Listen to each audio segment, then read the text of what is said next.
Sabiendo esto, entonces vamos a pasar de lleno al capítulo de hoy, que se trata sobre el orgullo. Y ya en el capítulo, antes de empezar, es decir, antes de empezar a describir lo que es el orgullo, el autor va a decir por qué lo puso primero, por qué es el primer tema que aborda el autor. Y va a decir, o nos va a advertir, que lo coloca primero porque es la cualidad que nos puede producir más daño.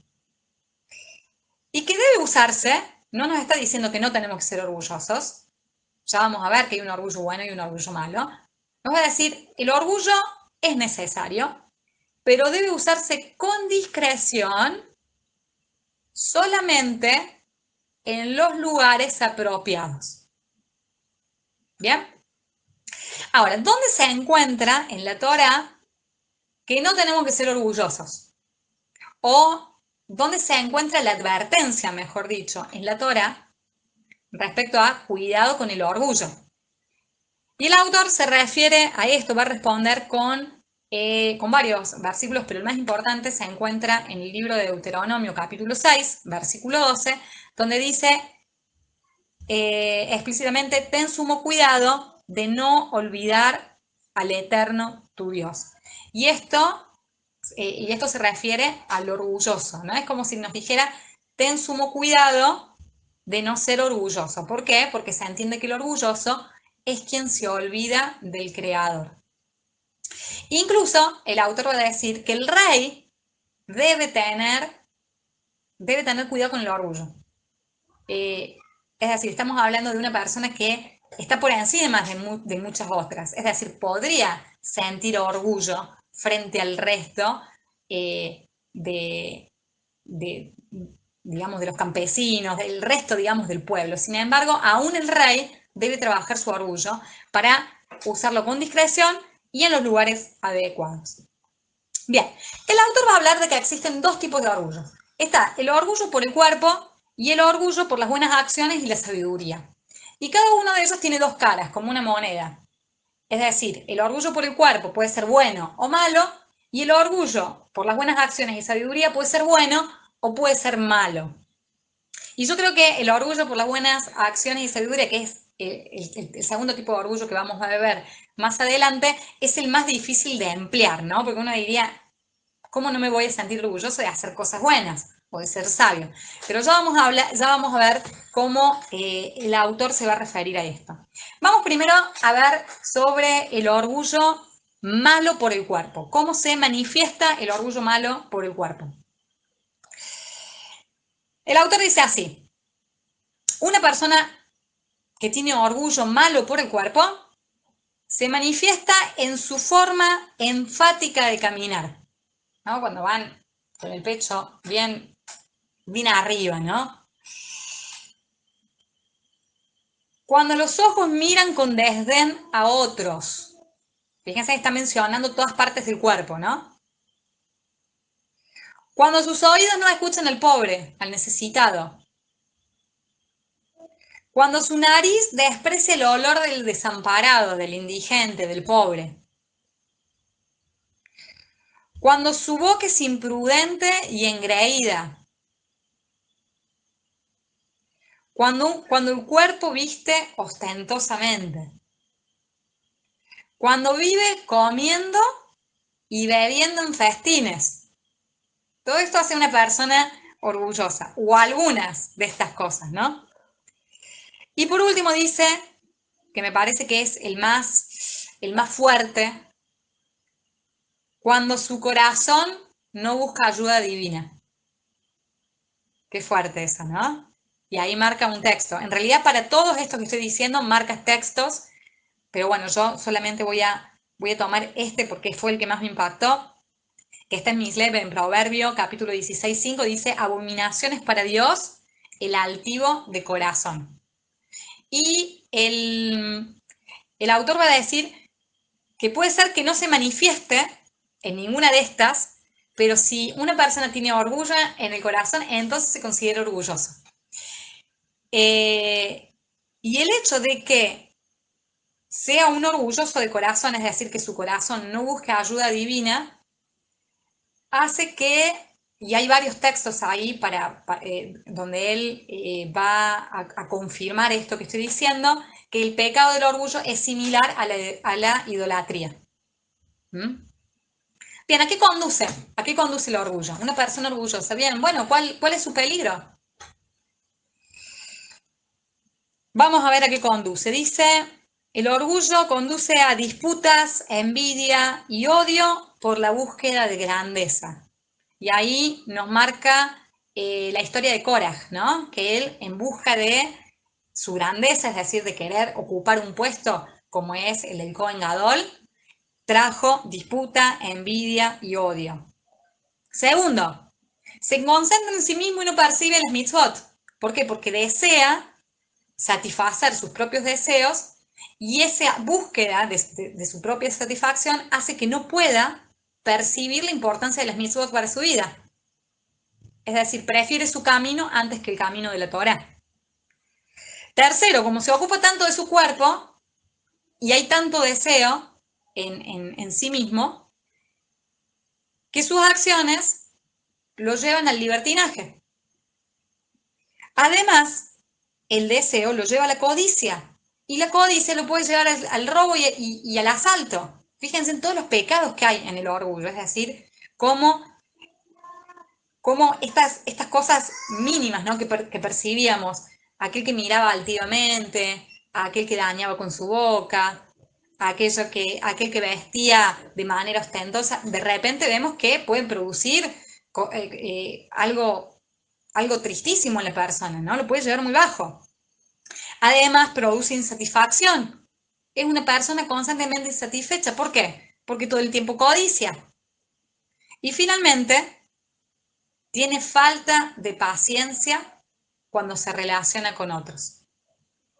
¿No? Yo me imagino que cuando tiene que explicar algo o cuando pide un favor, lo hace impacientemente, ¿no? Considera que todos le deben al honor, ¿no? De él algún favor, alguna, no sé, alguna, ¿cómo se dicen los reyes? Como algún saludo reverencial, ¿no? Entonces tiene poca paciencia cuando se relaciona con los otros. Ahora, el autor dice que también hay un orgullo bueno por el cuerpo. Es decir, uno no debería pensar que si estamos diciendo que una persona orgullosa vive comiendo y bebiendo en festines, es que una persona no orgullosa o una persona humilde, que sería su contraparte, entonces tiene que ayunar todo el tiempo, ¿no? O porque decimos que no se debe vestir ostentosamente, entonces tiene que vestir harapos, ¿no? Entonces, le va a decir, no, hay un orgullo bueno, y es este. Aquel que cuida su pulcritud, es limpio, es higiénico, agradable, viste prendas sencillas, no llama la atención, se baña con frecuencia, ama su cuerpo. ¿Está bien?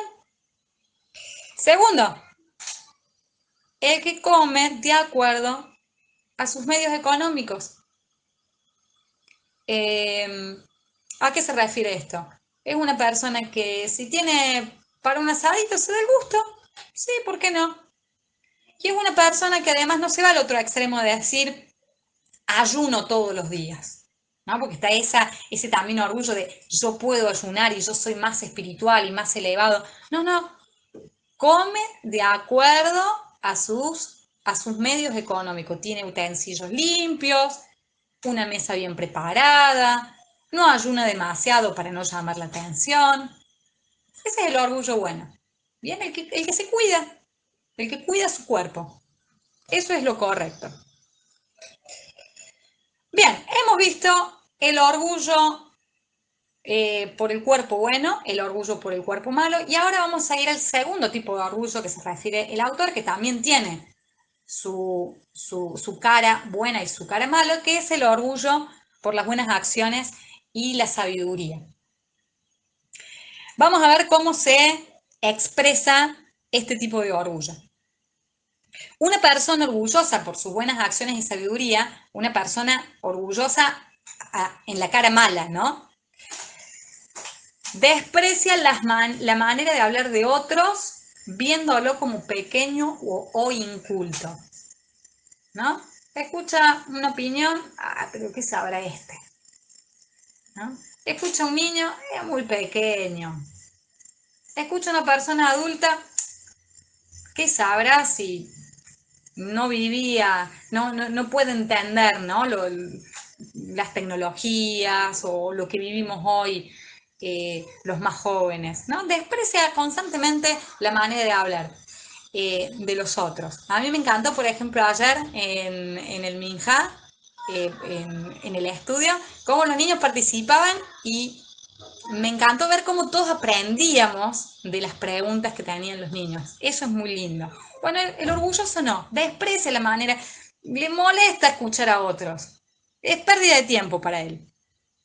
Segundo, se da crédito y por eso se convierte en un conformista. Piensa que ya sabe mucho, que no, ¿para qué aprender más? ¿Para qué leer más? ¿Para qué voy a ir a tal lugar si yo sé más que esto? Tercero, que este es el que me parece que es el más fuerte. Su propia visión de sí se interpone con el arrepentimiento. No puede ver sus errores. Para él todo lo que hace está bien. No puede ver sus errores. De hecho, el libro dice que es una de las 24 transgresiones que se interpone con el arrepentimiento. No te permite ver el error. Una persona va y le dice, mira, me parece que cometiste esto. Pero claro, desprecia la manera en que habla a otros. Entonces se justifica o dice que sabrá él de mis intenciones. Cuarto, se alegra del fracaso y escaso conocimiento de su compañero. Claro, cuando otros están abajo, entonces él se puede sentir superior. Entonces se alegra de eso. Y quinto, hace alarde de las cosas que hace y de las cosas que no hace. Es decir, si ha cumplido una mitzvah, si hace algo bueno, entonces intenta por todos lados publicarlo. Pero también publica aquello que no hace. Aquello que no transgrede, ¿no? Porque en mi casa solamente kashrut y del más kashrut, porque si no, no como, porque... Y en Shabbat, yo, entonces siempre se muestra eh, superior. De hecho, el libro también habla del ejemplo de cuando la gente piensa que vos sabés dos tratados cuando solamente sabes uno, ¿no? Y él se queda callado, ¿no? Si la gente piensa que yo sé tanto, bueno, me quedo callado. Pero dice, no, una manera de enfrentar el orgullo es decir, no, yo no sé eso también, ¿no? Bueno, ¿cómo vencerlo? ¿Cómo vencerlo? Porque, como les decía recién, para mí este tipo de orgullo, el orgullo malo por las buenas acciones y sabiduría, de repente nos genera alguna incomodidad, porque estamos haciendo cosas buenas. ¿Cómo no voy a tener orgullo por las buenas acciones? ¿Cómo no me voy a sentir bien al verme que he aprendido algo, que tengo sabiduría? Dice así, ¿cómo vencerlo? Uno, hay que cerciorarse que toda acción que se haga sea en honor al cielo y no en busca del propio honor. Importante, todo lo que yo haga tiene que ser en honor al cielo y no en busca de mi propio honor. Segundo, si tengo que dar una reprimenda, la doy en humildad. Ya hemos hablado mucho, ¿no? De cómo dar una reprimenda, de cómo corregir al equivocado. Pero además dice, y es bueno para vencer el orgullo ni siquiera dar reprimendas. Decir, bueno, esto lo dejo pasar. No tenemos que estar constantemente a decir, mira, este es un error, esto es el otro error. Ser humildes. Ser humildes. Bueno, dejo pasar esto, ¿no? No tengo que constantemente una manera de vencer el orgullo. Tercero, ocultar las buenas acciones. Y cuando yo les lea, se van a dar cuenta que también hay otros textos que van a abordar esta idea de la humildad, de cómo vencer el orgullo. Dice, antes de hacer una buena acción, debes preguntarte, ¿haría lo mismo si nadie me viera? Si la respuesta es sí, entonces la acción es perfecta. ¿Qué nos está queriendo decir? A veces hacemos buenas acciones, pero si tienen la intención o una intención que no es correcta, que es que los otros me miren y por lo tanto buscar mi propio honor, que la gente diga bravo, muy bien lo que has hecho, pero qué sádico, ¿no? Bueno, si estoy buscando eso, entonces esa acción no es perfecta. No deja de ser una buena acción lo que hiciste, pero no es una acción perfecta. Rezar breve y estudiar en secreto. Qué importante esto. ¿Qué está mal? ¿Está mal rezar? No, pero trabaja tu humildad. Reza breve. No hace falta que tampoco le digas a la gente cuánto estudias, cuántas horas estudias de Torah por día o algún otro tratado. ¿Ah? Estudia en secreto. No usar tefilín, mesuzá, ni tzitzi, ni nada que dé indicio del temor al cielo. ¡Ay, qué no nos cuesta! A mí me costó entender esto. ¿Cómo puede ser? Pero si usar tefilín no es un precepto de la Torah, usar tzitzit, poner la mezuzá en tu casa, pero el autor nos dice, a ver, si tu intención al hacer eso es que la gente diga, uy, pero qué grande que es esta persona, mira cómo cuida las mitzvot, da indicios de temor, de tu temor al cielo, pero en realidad ese temor al cielo no es perfecto, porque vos lo estás haciendo para que la gente te mire, para un honor personal, entonces deja de usarlo. ¿Por qué? Porque el orgullo es una transgresión más grave que no usar tzitzit. Piensen esto, es comparado, dice el autor, a la idolatría. Por lo tanto, si para vencer tu orgullo tenés que dejar de usar tefilín, tzitzit, mesuzá, es preferible dejar de usar tzitzit, tefilín y mesuzá antes que el orgullo, antes que tener orgullo. Otro de los puntos, estudiar casos donde el hombre soberbio fue destruido. Importante, estudiar casos donde el hombre soberbio fue destruido. Servir en calma, sin atraer la atención de los demás. Bien, si voy a hacer algo, en silencio. No hace falta que esté publicando en las redes sociales, en WhatsApp, tranquilo. Y finalmente dice, ser extremo para luego encontrar el equilibrio. ¿Qué nos está queriendo decir?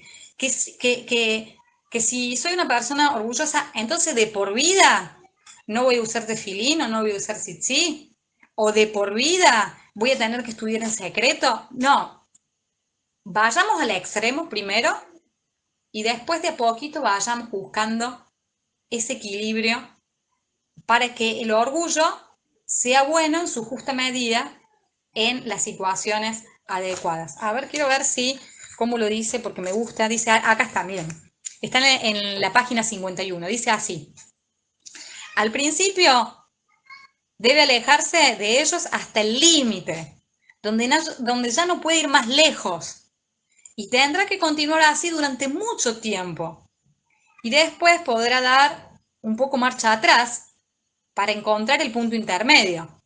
Ese es el remedio perfecto para todos los atributos negativos. Bien.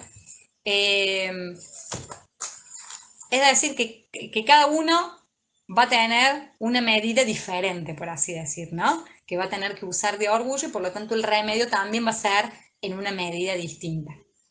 Y finalmente, el autor nos habla del orgullo bueno por las buenas acciones y la sabiduría. El orgullo por las buenas acciones y sabiduría es bueno cuando estamos constantemente alegres por aprender y estamos constantemente en la búsqueda del aprendizaje en todas las situaciones, en todas las personas. No estamos diciendo, no, este no me puede enseñar nada, no, ¿para qué voy a leer este libro si ya lo sé? No, estamos en constante búsqueda de aprendizaje.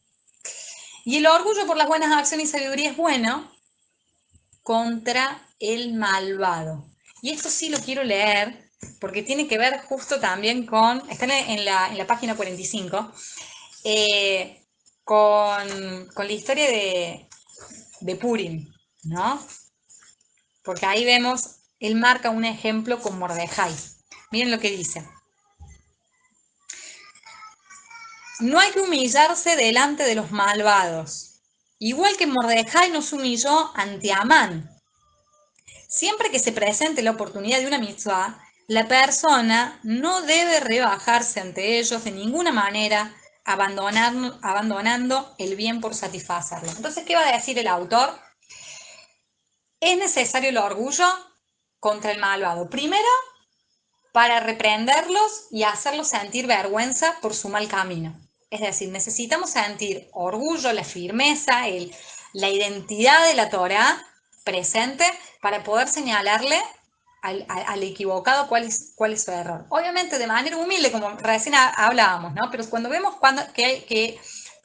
donde hay una transgresión que es muy grande, entonces es necesario reprender. Y segundo, no humillarse frente al cumplimiento de los preceptos. Si vemos un malvado, un rayaín, una persona que odia la Torah y de repente yo tengo que cumplir una mitzvah, por ejemplo, la braja por los alimentos, tengo que decir los alimentos antes de comer, y de repente me inhibe, ¿no? Bueno, el autor dice, ahí es donde yo tengo que sacar mi orgullo bueno. Y entonces esa persona no debería con su presencia hacerme sentir humillado, sino ahí es donde yo tengo que hacer florecer mi orgullo, mi identidad judía y continuar con el cumplimiento de los preceptos. Bien, esto es lo que nos dice el autor en el capítulo 1. Creo que hemos hecho un repaso, ¿no?, de lo que es el libro, de lo que es la introducción, de lo que es el primer capítulo. La idea es que ustedes ahora puedan expresarse. Si tenían alguna pregunta también puede ser, pero sobre todo, si han leído el libro, aquella frase que les impactó, que les gustó, que los dejó pensando.